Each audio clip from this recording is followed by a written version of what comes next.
내가 잘났다고 생각하는 사람들은 여기서 실패합니다. 안녕하십니까, 반갑습니다. 증시각도기 곽상준입니다. 이 강의를 들으신 분들은 성공할 확률이 굉장히 높아지신 거예요. 여러분이 투자하신 시간과 가치가 여러분에게 실질적인 노후를 보장하는 수단으로 돌아올 것이라고 저는 믿습니다. 이거 우리끼리 비밀입니다. 이거 딴 데 가서 말씀하지 마세요. 이런 강의하는 사람 거의 아마 제 생각에는 없을 것 같아요. 이건 실전을 해본 사람만 아는 얘기예요. 안녕하십니까, 증시각도기 TV 대한민국 무역사 시간이 여러분 앞으로 돌아왔습니다. 네, 이제 60년대를 지나 경공업의 시대에서 70년대 중공업의 시대로 넘어왔는데요. 70년대 넘어오고 나서 그냥 호락호락하게 계속 고속도로 달리듯이 경부고속도로 깔았으니까 쭉쭉 간 게 아니라 70년대 들어서면서 상당히 국제적으로 어려운 위기 상황에 봉착합니다. 그래서 파죽지세로 올라가던 한국의 수출이 한번 덜컥하고 큰 위기를 맞게 되는 그런 때가 생겼죠. 자, 이런 70년대 초반의 위기를 과연 어떻게 돌파했는지 오늘은 대한민국 무역사의 위기 돌파 과정들을 한번 살펴보는 시간을 갖도록 하겠습니다. 이 시간 함께 해주실 홍옥희 선생님 소개하겠습니다. 선생님 어서 오십시오. 예, 안녕하세요. 네, 70년대에 여러 가지 경제적인 쇼크들이 많았죠. 우선 우리나라 수출 진행 상황을 간단히 살펴보면 1962년에 최초로 우리나라 경제개발 5개년 계획이 수립된과 동시에 그 해에 코트라가 설립돼서 수출입국에 기치를 걸고 수출에 매진하기로 하고, 그 해에 우리가 시작을 해서 2년 후인 1964년에 1억 달러를 달성합니다. 네. 1억 달러를 달성한 기념으로 그 수출의 날이 지정이 돼요. 예. 그리고 1967년에 3억 달러 달성하고 1970년에 10억 달러를 달성을 해요. 속도가 빠르긴 확실히 빠르네요. 네. 1970년에 수출 물량 중에서 40% 이상이 여공들이 고생해서 만든 섬유 제품이었었어요. 그랬다가 이제 1973년에 저번 시간에서 얘기했던 이제 중화공업으로 방향을 이제 바꿨는데, 그때에 무슨 일이 터지냐면은 중동의 오일 쇼크가 터져요. 네. 그래서 배럴당 한 2불 했던 게 그 해에 11.7달러까지 찍고 한 5배로 치솟으니까는 처음에는 그걸 감당을 못했어요. 그래서 네. 1973년도에 우리 소비자 물가가 한 3.5% 했던 게 그 이듬해는 자그마치 24%로 치솟아요. 인플레이션이. 네. 네. 인플레이션이 그렇게 치솟을 뿐만 아니라 수입 물가가 올라가가지고 무역 적자가 한 20억 달러가 나는 거예요. 무역 적자가 10억 달러 겨우 수출할랑 말랑했는데 20억 달러 무역 적자가. 예. 그러니까 망한 거네. 네. 외환이 없어요. 네. 그러니까 한마디로 외환 위기에 봉착한 거예요. 네. 그거를 돌파한 게 중동건설 진출입니다. 네. 진짜 한 80년대까지 이어졌죠. 네. 그 당시 우리 중동건설 진출한 거는 참 대단한 의미를 갖고 있어요. 당시 1977년, 80년대 우리 수출 금액이 한 100억 달러였었는데 중동 현장에서 벌어들이는 게 우리 수출 금액 이상으로 벌어들였어요. 그러니까 그때는 네. 엄청났네. 해외 건설 수입이 우리나라를 이제 매겨 살렸죠. 네. 그 과정을 한번 보겠습니다. 네. 1960년대는 사실은 여공들이 우리나라를 매겨 살렸다고 보면 돼요. 섬유 제품으로. 근데 네네. 70년대 들어와서는 이제 우리 건설요원들이 이제 우리나라를 매겨 살리기 시작한 거죠. 네, 근데 이제 이렇게 73년도에 이런 오일 쇼크가 있게 된 계기가 있었지 않습니까? 바로 브레튼 우즈 체제가 깨진 것이 가장 큰 영향이 있지 않았습니까? 맞습니다. 그러니까 브레튼 우즈가 이제 어떻게 깨지게 됐냐면, 아시다시피 브레튼 우즈는 1944년에 탄생한 건데, 그렇죠. 1960년대 미국이 팽창 정책으로 이제 베트남 전쟁에도 관여하고 그러면서 갖고 있는 금 대비 해외에 푼 달러나 달러 표시 자산, 즉 국채의 양, 즉 미국으로 봐서는 부채인데 그게 엄청나게 풀렸어요. 그래서 모든 나라가 미국을 의심하기 시작했어요. 네네. 저게 좀 달러 본위 제도인데, 맞아요. 금본위 제도인데. 달러 금본위 제도. 하이브리드였죠. 네. 네.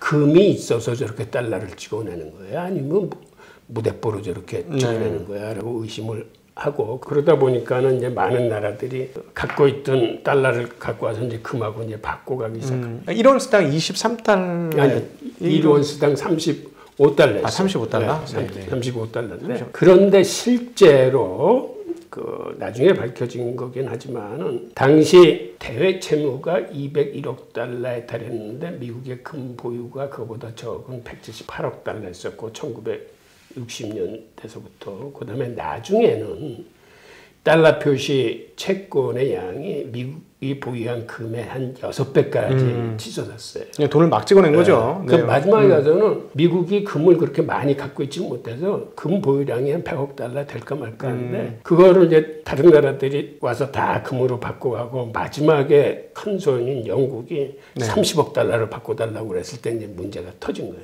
네, 그 전에 이제 프랑스는 한번 가지고 갔고요. 프랑스는 뭐 네, 한 차 끌고 갔고. 해군 호위함까지 데려와서 이제 가져갔고 스페인, 스위스, 서독은 뭐 그전에 이미 탈퇴하고 그런 식으로 이제 금을 막 찾아갈 때 있었어요. 그리고 그 당시는 금 찾아가는 게 합법이야. 네. 그 브레튼 우드 체제. 그렇게 약속을 했던 거니까 처음에. 근데 결정적으로 영국이 30억 달러를 요구하니까 이제 거기는 미국이 대응을 못하고 결국은 1972년 8월 15일 일요일 날 두 손을 든 거예요. 투기 세력이 지금 달러를 공격하고 있으니까 일시적으로 금태안을 정지한다고 그랬는데 그게 이제 영원히 계속된 거죠. 그리고 그 다음에 이제 국제 외환시장이 아주 아수라장이 됐을 때 금이 날아가 버렸으니까. 네. 스미소니언 협정에서 그래도 금 가격을 온스당 35달러에서 38달러로 인하하고 이렇게 수습을 하려고 그랬는데 사실은 수습이 잘 안 됐죠. 네. 그래가지고 외환시장이 한참 아수라장에 곤란에 빠졌었어요. 그런 시기였었는데 그렇다 보니까는 이스라엘하고 중동이 전쟁을 하면서 그러한 와중에 석유를 무기화한 거야. 그러니까 배럴당 2달러 하던 거를 12달러로 올리면서 5배 이상 폭등하니까 석유를 기반으로 하고 있는 물품들 가격이 다 폭등하기 시작한 거죠. 네. 그래서 우리도 그 24%나 되는 인플레이션을 맞이하고 그다음에 수입 물가가 뛰는 통에 무역 적자도 크게 보고 그래서 외환 위기에 몰렸을 적에 중동으로서는 돈을 많이 벌었던 거죠. 배란간 평소에 5배 이상의 달러가 들어오니까 그걸 주체하지 못할 정도가 돼가지고 그 통에 자기 나라를 발전시키겠다는 발전 계약들을 내놨는데 우리는 이제 거기 편승한 거죠. 5달러 시장에 들어가서 특히 해외 건설 부분을 수주를 하게 됐는데 그 과정을 보면 1973년에 사망기압이 제일 먼저 그 사우디아라비아 고속도로 건설공사에 참여를 합니다. 그 다음에는 40억 달러짜리 리야드 도시건설 공사가 나왔는데 그 당시는 엄청 크네요. 지금도 40억 달러짜리면 작은 게 아닌데 그 당시 40억 달러면 진짜 그래서 그 당시 한일개발이 그 고속도로 건설에 들어가고 그 이후에도 건설사들이 많이 들어가요. 그래서 이제 당시 건설부 장관을 박정희가 이제 김재규를 임명을 했는데 그 유명한 이름 김재규가 나오네요 여기서. 건설부가 나름대로 비밀 작업을 해. 무슨 비밀 작업을 하냐면 그 당시 건설회사를 지원해주기 위해서 중동에 진출하는 건설에 대해서는 담보 없이 신용을 지급 보증해 주는 거야. 그리고 벌어들이는 돈의 소득을 법인세를 50%를 깎아줘. 무조건 나가라 이 말이네. 그러니까는 지급 보증을 나라에서 담보가 없더라도 밀어주고 그 다음에는 돈 버는 거를 50%를 법인세를 깎아주고 해서 그러니까 우리 건설업체들은 이제 중동으로 이제 한마디로 이제 내모는 거죠. 매부 좋고 누이 좋은 이제 그런 게 되는 거죠. 그래서 당시 사우디아라비아 항만공사 같은 데는 전체 금액이 9억 4천만 달러였는데 그 금액이 당시 우리나라 예산의 한 25% 정도가 되는 건데 그러한 건설공사를 따와서 중동에 나간 우리 해외 건설자들의 숫자가 1975년에 6천 명으로 시작됐던 게 이듬해는 19,000명 또 1978년에는 9만 명. 9만 명. 그러니까 한 10만 명 정도가 중동에 나가서 살았어요. 10만 명이면 어마어마한 숫자인데요. 어마어마한 숫자죠.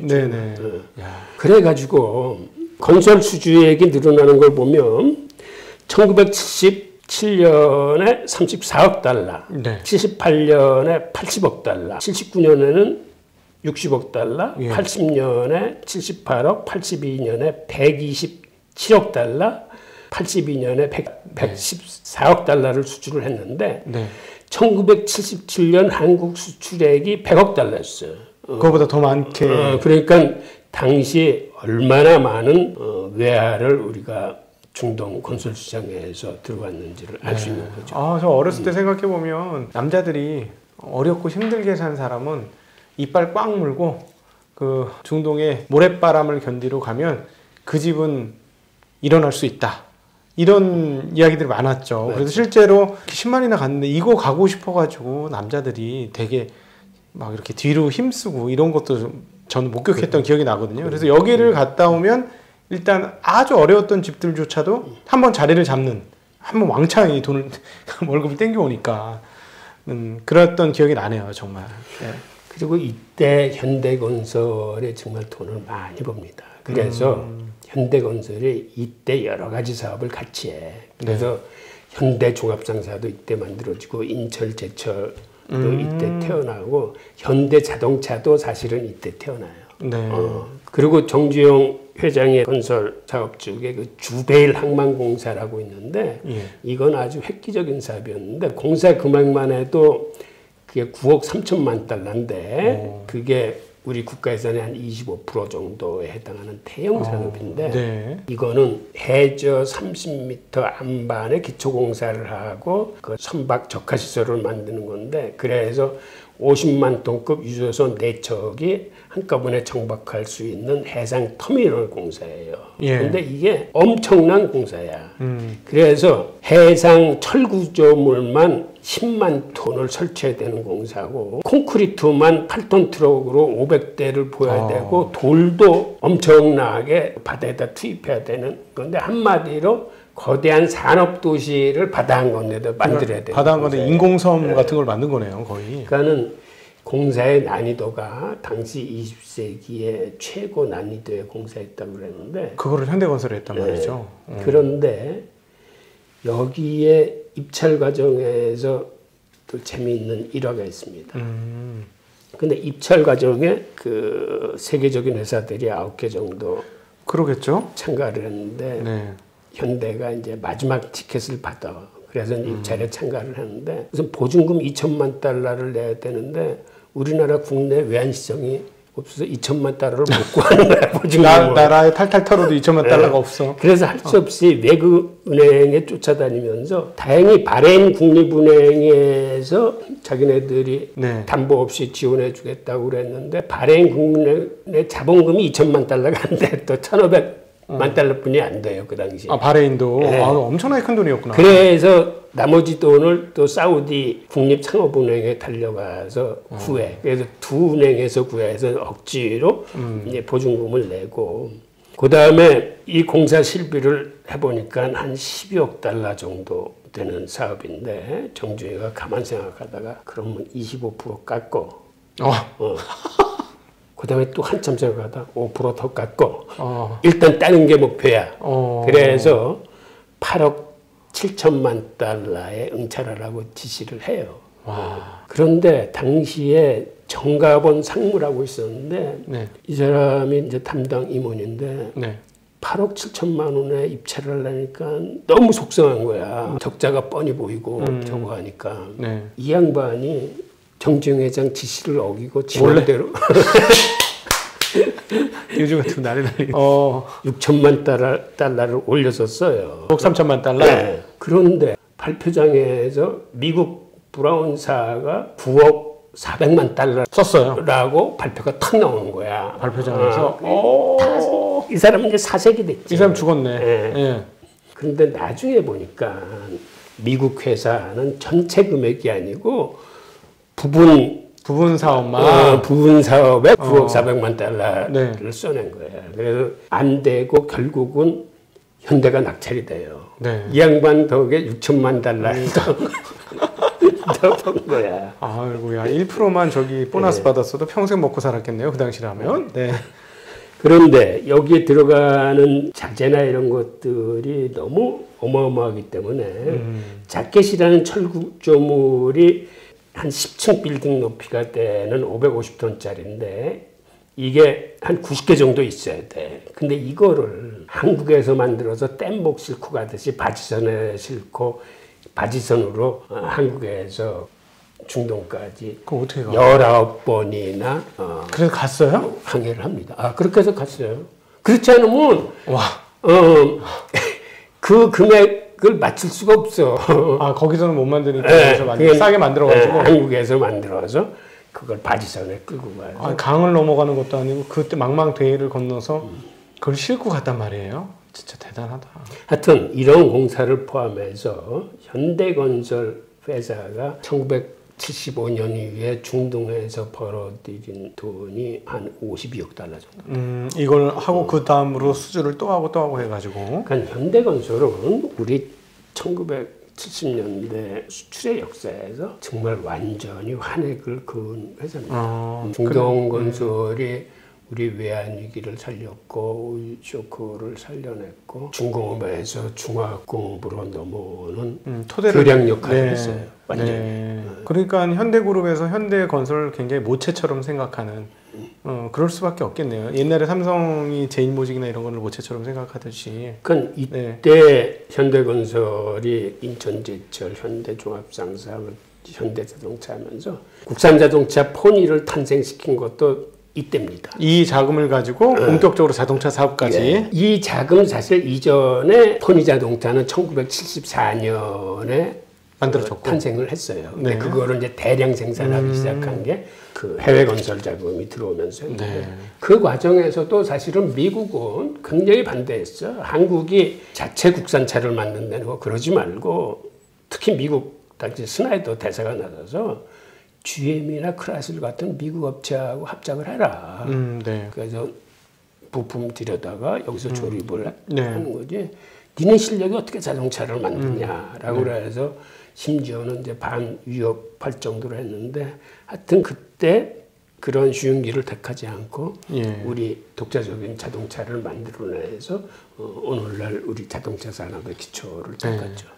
우리 홍익희 선생님하고 처음에 방송할 때 이런 식으로 가서 전기차 가면 한국이 일본을 따라잡는 자동차에서 정말 신기한 일이 벌어질 수도 있겠다라고 얘기를 했는데 저희가 이제 최근에 김필수 교수님하고 대담할 때 무슨 얘기까지 했냐면 전기차는 우리가 일본에다 수출을 성공할 수도 있겠다.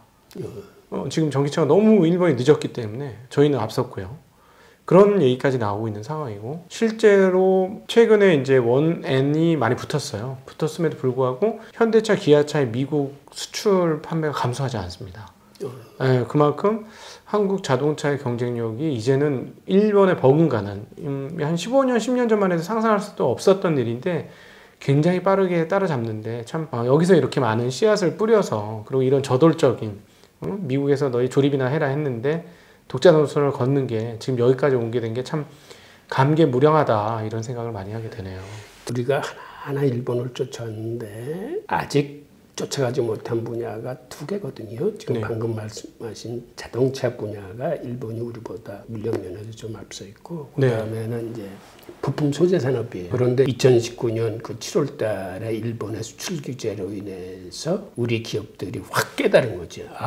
이 부품 소재마저 일본에 종속당해서는 안 되겠구나 해가지고 수입다 변화하고 이제 자체 생산적으로 돌아가지고 그 다음에 이 부품 소재 산업의 중요성을 우리한테 일깨워준 거죠. 그렇죠. 그래서 이 두 산업에서 일본을 추월할 수 있으면 우리는 완전히 극일하게 되는 겁니다. 경제적인 면에서. 근데 이제 현장에서 느끼는 바는 많이 안 남은 것 같아요. 이제 물론 부품 소재는 훨씬 더 시간은 좀 더 걸릴 걸로 보여집니다만 현장에서 이제 기업들을 탐방을 해보고 만나보고 하면 굉장히 빠른 속도로 케미컬이나 이런 쪽은 일본 것을 대체하기 시작을 했고 자동차는 이미 디자인과 전장에서는 앞섰고요.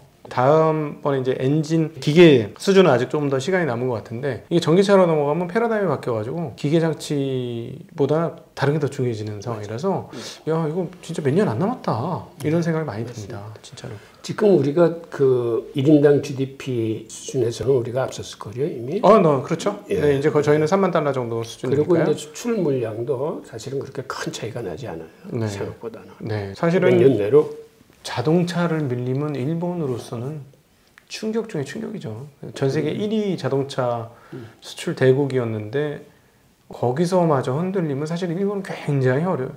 그러니까 무슨 얘기를 하냐면 야 수출 대국에서 관광 대국으로 나라가 변신하겠구나. 한국 사람들 관광이나 받아야 되겠구나. 이런 얘기도 지금 하고 있는 그런 현실입니다. 네. 자 오늘은 1970년대 한국이 이제 경공업에서 중공업으로 탈바꿈하는 과정에서 발생했던 오일 쇼크 그로 인해서 한국이 외환위기 상황에 봉착했고 굉장히 어려웠던 상황에서 이 위기를 어떻게 돌파했는지 바로 중동의 건설 수출을 통해서 한국에서 달러를 벌어들였고 그로 인해서 한국에 왔던 위기를 돌파하고 한국이 완전히 도약할 수 있는 그런 과정들에 대해서 우리 홍익희 선생님과 함께 살펴보았습니다. 대한민국 무역사 앞으로도 계속해서 기대해 주시고요. 오늘 순서는 여기서 마무리하도록 하겠습니다. 함께해 주신 분들께 진심으로 감사드립니다. 인사드리겠습니다. 예, 고맙습니다.